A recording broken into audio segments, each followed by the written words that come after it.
starshine lights my way to bed. Magic rainbows glisten in my head. Just like a child, I live in Wonderland. All my dreams are coming true. Heavy shackles used to hold me down. I'm doing another pattern review today because I am part of the blogger network for the Amy Nicole Studio Patti Pocket skirt. So I'm not sure if you are familiar with Amy's, she's got a YouTube channel, she's obviously on Instagram and has got a fantastic blog as well. And I am taking part along with several other bloggers and vloggers to actually make up the Patti Pocket skirt and to add a review.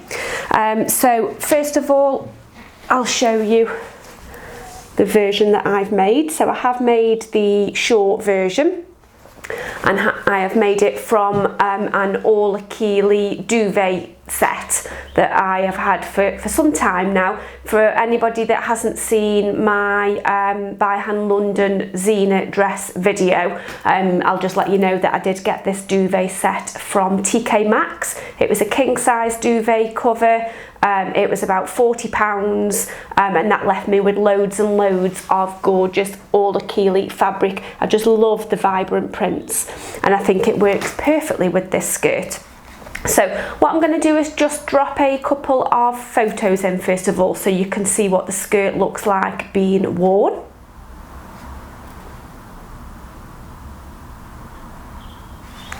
And what I will do is tell you a little bit more about the pattern itself before I show you in a bit more detail the make that I made. So I will head on over to the screen recording and show you a little bit more about the PDF pattern and the way that Amy's instructions work as well, because it's totally different to anything that I have used before.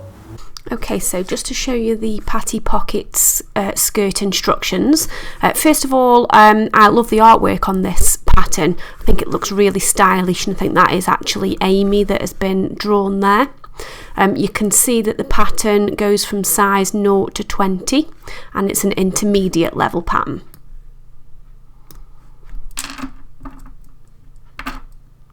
You've got a bit of background about Amy there, which is nice to know as well. You can see you've got the two different views. So you've got view A, which is the short version, which is the version that I've made, and you've got view B, which is like a midi length version, and it tells you what type of fabrics that you can use. So I'd say it is quite versatile in relation to the fabrics, but it's best in heavy to medium weight fabrics with little or no stretch. The size range, so it goes from 0 up to size 20, and I sized up at a size 6. I am a 27-inch waist, but I always have a look at the finished garment size because I hate having things which are tight around my waist. I'd rather it be a bit big than too tight. So I could see here that there is a ½ an inch of ease built in as well, which is great. Fabric requirements, so for view A you need between 1.5 and 2 meters depending on the width. For the longer version, view B, you need 2.25 to 3 meters. Oh yeah, that was one other thing. The patterns are drafted for a petite frame, so women are 5'4" and under, which is great for me because I'm 5'3". But if you are taller, you can still use the pattern, but you just need to follow the instructions here on how to lengthen them. You've then got a cheat sheet, so if you've already made the skirt before and you just need a bit of a refresher, you could just use this one sheet, which is great because you can just print it off. And then here are the instructions themselves, so they are step by step and they've got a accompanying diagram. They are really clear, but as I say, you can't kind of see the skirt building so much because you're doing it kind of on a construction line type method. What I did find a little bit difficult is I kept losing track on which pattern piece I was working on. So I think what I'll do next time is just put a little label on and label them. So pattern piece M, pattern piece N, O, whatever it's called. Now there was one bit of the instructions which confused me, and it's this step 11 here. So this is when you've got your constructed pattern. It tells you from the side front seam, top stitch the top of the pocket closed for 1.5 inches, so that's there. And it says from side seam on left side only, top stitch the top pocket closed for 5/8, which will help the zipper to pull smoothly, which is there. So I'd read that as I was only doing those stitches on the left hand side of the skirt, but I think this bit here you're actually supposed to do on both sides of the skirt. It's just this bit here where the zipper is going to go that you do it top stitch for 5/8. So then the instructions carry on. You've got some good pro tips as you go through the instructions as well. That's putting the waistband in. And that is it, all finished.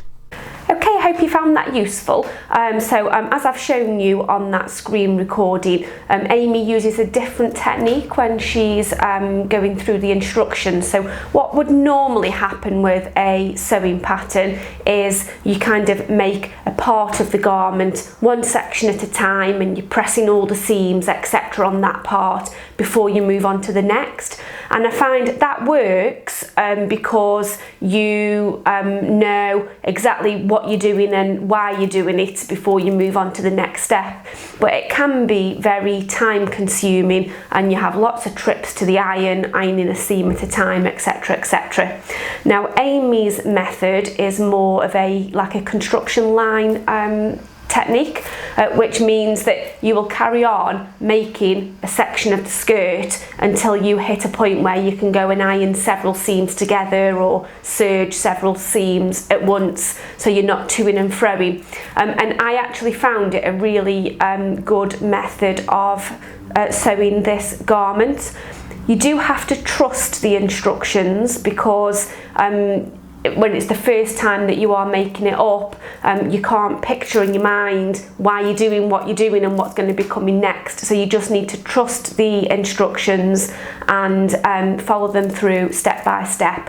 Now, as I said on the screen recording, there was only one section of the instructions which had me scratching my head a little bit. So do just watch out for that little bit before you start. But other than that, it all flowed really, really well.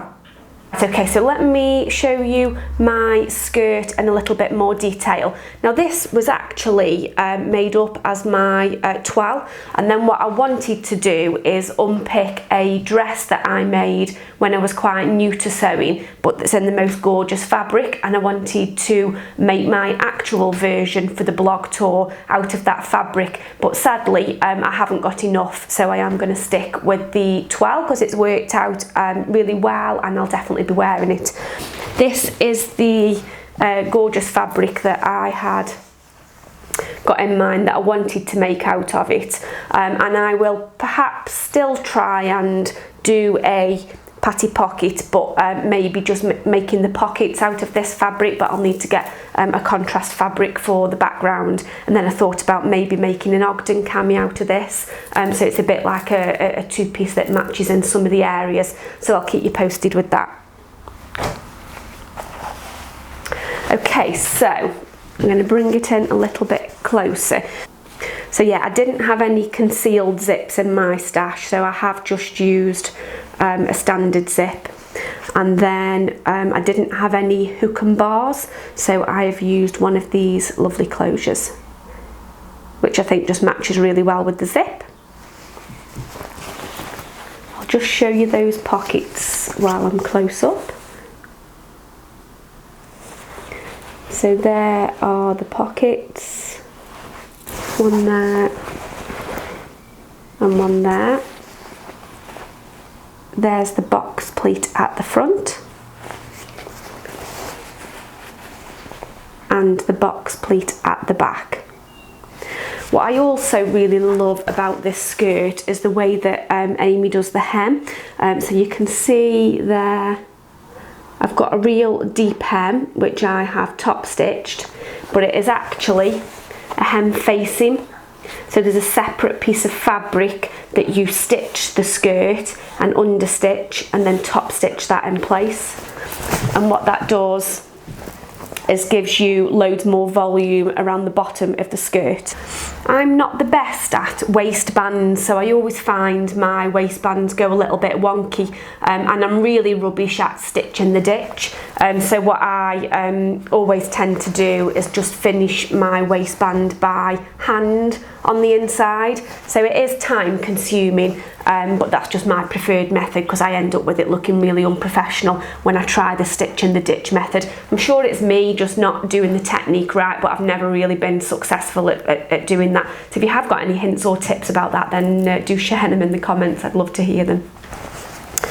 Okay, so that was a little bit about my skirt. So yeah, I would definitely recommend the Patti Pockets pattern. I think it's a really clever construction. The way that the pockets, the way that everything kind of fits together to create those super deep pockets, and the way that the skirt has loads of volume, I think works really well. I do have some fabric that I'm going to make the long version out of, so I'll just show you that. This is some lovely fabric that I've got for my Minerva Crafts Blogger Network posts that I've got planned later in the summer. So this one I'm going to use to make the long version of this skirt, so do look out for that as well. I'm going to end up with loads of Patti Pockets in my wardrobe. So that is it. I just wanted to share my version. As I've said at the beginning, do check out Amy's channel, her vlog, her blog. She does have a sew along to help you with making this skirt as well, so do visit the sew along. What I'd perhaps recommend, now I didn't do this, and I perhaps wish that I would have, is I would recommend perhaps watching the videos before you actually start sewing it if you're not familiar with the construction technique that Amy does. I think you might find that you'll do it much quicker if you do that, whereas I just kind of took my time and just followed it through step by step. Okay, so I hope that you enjoyed that, and I look forward to seeing you soon. Bye! Just like a child, I live in Wonderland. All my dreams are coming true. Heavy shackles used to hold me down. Now my feet don't even reach the ground. Just like a prisoner when his sentence ends.